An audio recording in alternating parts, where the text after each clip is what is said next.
જય શ્રી કૃષ્ણ, જય Dwarkadhish. Hello everyone, કેમ છો? Welcome to my channel Vasra family Upleta. તો આપણે એક વસ્તુની રાહ જોતા હતા કે દિવસના આપણે એ ઝાડ વાવ્યું હતું તો 3-4 વર્ષ પહેલાં, પણ એમાં રાહ જોતા હતા કે આમાં આપણે જે રાહ જોઈએ છે એટલે કે બીલીનું ઝાડ છે, આપણે મહાદેવને જે ચડે છે બીલીપત્રે, એ ઝાડ આપણે વાવ્યું હતું. આ છે એ ઝાડ, અને 3-4 વર્ષથી આપણે રાહ જોતા હતા કે આમાં બીલા ક્યારે આવશે, કારણ કે બીલા આવે ને પછી જ મહાદેવને બીલીપત્ર ચડે, ત્યાં સુધી ચડે નહીં. તો હવે આપણે આતુરતાનો અંત આવી ગયો છે, અને આ વર્ષે આમાં બીલા આવી ગયા છે. જો તમને દેખાશે ઉપર બીલા છે 4 એકારે, અને બીજી ડાળખીમાં પણ અત્યારે 3-4 નાના બીજા આગળ છે. અને પાનખર ઋતુ છે એટલે અત્યારે હવે પાનખર ઋતુ સ્ટાર્ટ થશે એટલે થોડા થોડા પાન ખરવા માંડ્યા છે.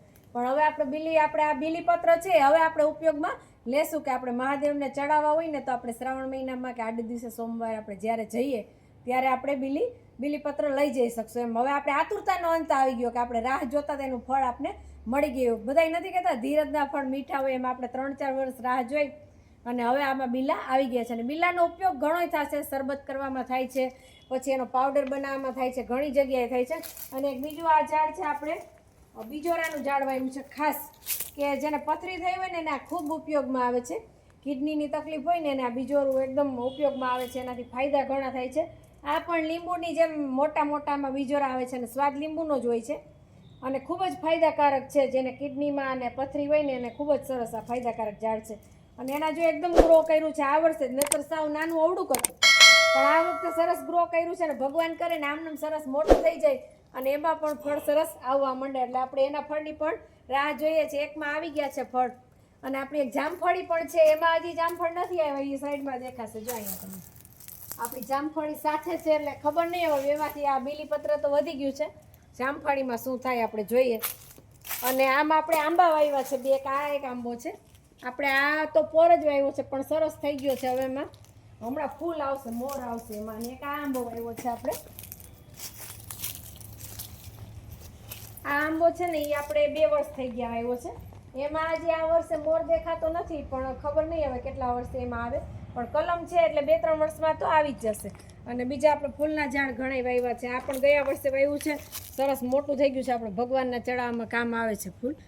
અને બીજું આપણે પાલકની ભાજી નાની વેગી છે સરસ નીચે, આપણે હજી તો વાવી જ છે.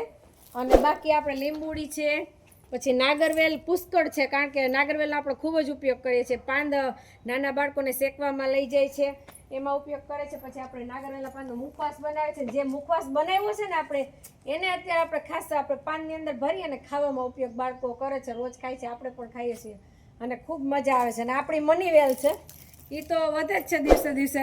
હવે ખબર નહીં મની ક્યારે વધે, પણ મની વેલ વધી ગઈ છે અત્યારે. એટલે આપણે આ પાંદ તમને થશે કે જો કેવડા પાંદ છે એના, ઉપર તમે જોશો ને તો અવડા પાંદ છે સરસના. એટલે એ વેલ નીચે હોય ને એમાં એવડા પાન ન થાય, પણ દિવાલમાંથી એને ભરપૂર પ્રમાણમાં પોષણ મળે છે. એટલે એ વેલ પણ સરસ થઈ ગઈ છે. અને આ બાજુ પોપિયું પણ આપણે વાવી દીધું છે. એટલે આપણો નાનકડો સરસ બગીચો છે. ને ખાસ તો આજે બતાવવાનું હતું કે આપણા બીલીપત્રમાં બીલા આવી ગયા છે, એટલે હવે આપણે મહાદેવને ચડાવશું. હર હર મહાદેવ. તો અમારા આ વિડીયોને લાઇક કરજો, શેર કરજો, કમેન્ટ કરજો. અને અમારી ચેનલ પર જો તમે નવા હોય ને તો અમારી ચેનલને સબસ્ક્રાઈબ કરજો, અને બેલ આઇકન દબાવવાનું ન ભૂલતા, કારણ કે એનાથી તમને અમારો વિડીયો પહેલાં દેખાશે. જય શ્રી કૃષ્ણ.